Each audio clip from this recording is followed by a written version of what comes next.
Hello friends, welcome to বর্ণালী রান্নাঘর। আজকের পর্বে আমি টমেটো পেঁয়াজ পোস্ত রেসিপি নিয়ে হাজির হয়েছি।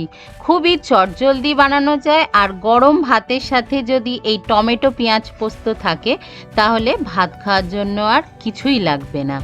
টমেটো পেঁয়াজ পোস্ত বানানোর জন্য সর্ষের তেল আমি গরম করেছি 4 টেবিল স্পুন, আর সামান্য একটুখানি কালো জিরে আর একটা শুকনো লঙ্কাকে ফোড়ন দিয়েছি। ফোড়নটাকে লো টু মিডিয়াম ফ্লেমে ফ্রাই করে নিয়েছি। এবার এর মধ্যে আমি 4টে বড় সাইজের পেঁয়াজ কুচি দিচ্ছি। পেঁয়াজটাকে আমি রাফলি চপড করেছি, খুব মিহি কুচো করার দরকার নেই, খাওয়ার সময় মুখে পড়লে কিন্তু টেস্টটা ভালো লাগবে। মিডিয়াম ফ্লেমে হালকা নাড়াচাড়া করে নেব, বেরেস্তার মতো ভাজার কোনোই দরকার নেই। দেখুন পেঁয়াজটা হালকা ভাজা করেছি, একটু সফট হয়ে গেছে। এবার এর মধ্যে আমি 4টে বড় সাইজের পাকা টমেটো দিয়ে দিলাম। টমেটোটাকে দেওয়ার পরই সঙ্গে সঙ্গে আমি নুন দিয়ে দিলাম, যাতে টমেটো থেকে জল বেরিয়ে যায় আর টমেটোটা তাড়াতাড়ি সফট হয়ে যায়। টমেটো থেকে বেশ অনেকটাই জল বেরোবে, তাই এই রান্নায় খুব সামান্য একটুখানি জলের ব্যবহার করতে হয়, বা না করলেও চলে। পোস্ত বাটা যদি বেশি দেওয়া হয় তাহলে জলের ব্যবহার করার দরকার নেই।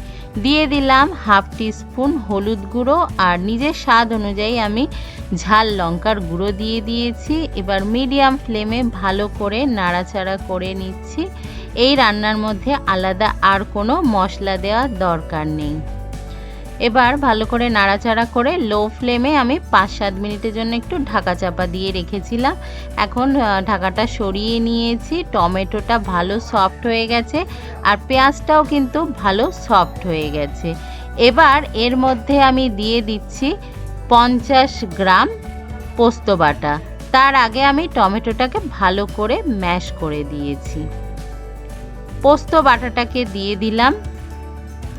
এবার রান্নাটা হবে লো ফ্লেমে, সঙ্গে আমি 2টো কাঁচা লঙ্কা দিয়ে দিচ্ছি। খুব সুন্দর একটা ফ্লেভার আসে।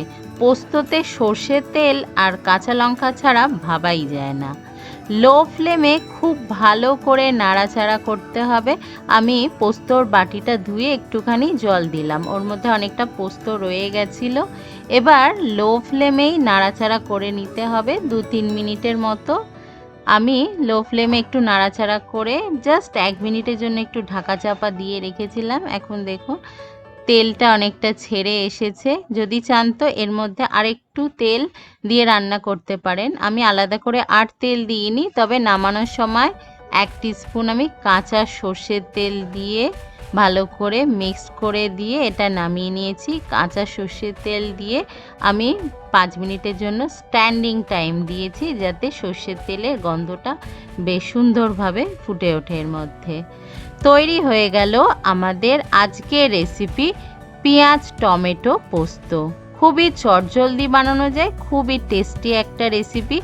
আশা করছি নতুন রাঁধুনিদের রেসিপিটা কাজে লাগবে, আর যারা অল্প সময়ে ভালো রেসিপির খোঁজ করছেন তাদেরও কাজে লাগবে। ভিডিওটি দেখার জন্য সবাইকে অনেক ধন্যবাদ। ভালো খান, সুস্থ থাকুন, বাই।